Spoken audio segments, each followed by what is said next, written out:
السلام عليكم ورحمة الله وبركاته. اللهم صل وسلم وبارك على سيدنا محمد وعلى آله وصحبه أجمعين. ازيكم حبايبي، عاملين ايه؟ يا رب تكونوا بخير. وحشتوني كتير من آخر مرة شفتكم فيها. النهاردة ان شاء الله الفيديو بتاعنا برضو خفيف وسهل وسريع. النهاردة احنا بنفرز الليمون، بما ان احنا في موسم الليمون بقى ورخيص اول يومين دول. وكمان عملنا حاجة حلوة جميلة اوي هتعجبكم. عملنا جاتو شاتو، حاجة سهلة كده حلوة يعني وخفيفة برضه. بسم الله الرحمن الرحيم. دي جاتو شاتو من كوباية واحدة بس، من كوباية واحدة دقيق عملنا الصينية دي وفرحنا الولاد، وطعمها لذيذ وحلوة جدا.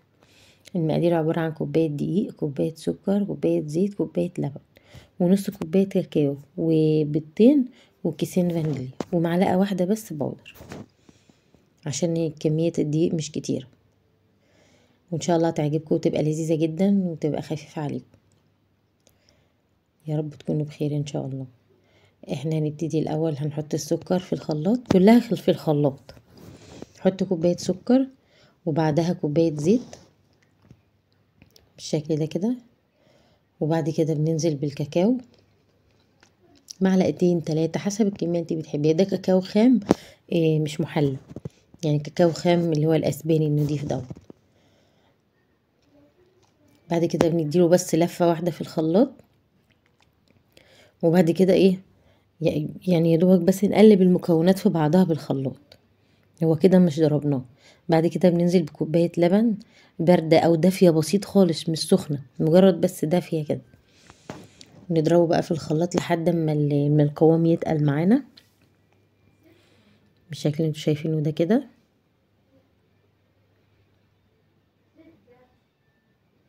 القوام بيتقل معانا جامد، بناخد بقى منه كوباية صغيرة بنركنها على جنب.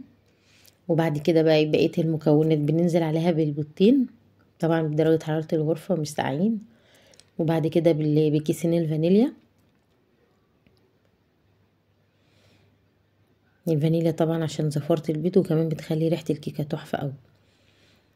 وبقينا بقينا دخلنا على السقعة، فالحلويات والحاجات دي بتدفي البيت والفرن بقى وكده، بتحس ان البيت فيه دفى كده. والله انا ما عملتها الا بعد زن كتير من الولاد، بس الحمد لله حلوة يعني. بعد كده بننزل بقى بالمكونات كلها في طبق، وبعد كده بننزل بقى بالدقيق وعليه معلقة البودر. احنا كان ممكن نحط برضو الدقيق والبودر في الخلاط ونقلبهم كلهم مع بعض، بس كده برضو هو كده افضل يعني، لان مش بتحتاج ضرب تاني بقى. خلاص احنا ضربنا كل المكونات السائلة في بعضها مع السكر. وبعد كده بننزل بقى بالدقيق، وحوالي نص معلقة او معلقة الا ربع كده بيكنج باودر، اللي هو الكيك شير دوت، جميل قوي في الحلويات، احلى من البودر كمان. بنقلب بقى لغايه ما الدقيق بس يختفي، بندخل المكونات في بعضها، مش بنعجن ولا حاجه بالشكل ده كده.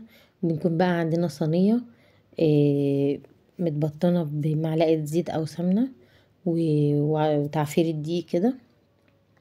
وطبعا احنا قايدين الفرن يسخن على درجه حراره متوسطه على بال ما نخلص عمايل الكيكه يعني بالشكل ده كده. يا رب تعجبكم وتجربوها. ما تنسونيش بقى لو وصلت لحد هنا في الفيديو، يا ريت ما تنسونيش باللايك والاشتراك.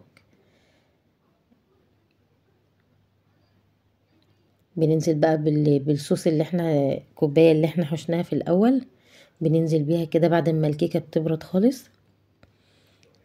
بننزل بيها بقى كده بقى على وش الصينيه، هنا بنفردها كلها. تبقى لذيذه جدا وتحفه والله العظيم وخفيفه جدا. ويا ريت ما تحاوليش تزودي الدقيق عن كوبايه علشان ما تبقاش مكتومه معاكي.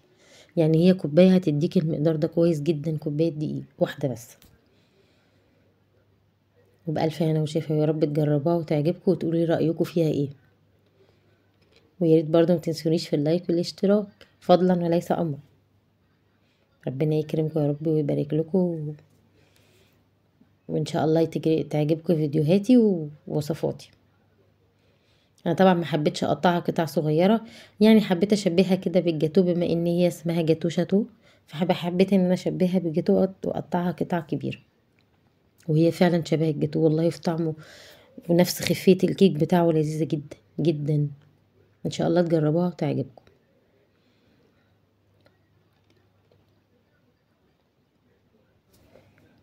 بألف هنا وشفا يا رب الكل اللي ليه نصيب ياكل من اي حاجة. هنا بقى كانت لسه، والله كانت لسه دافية.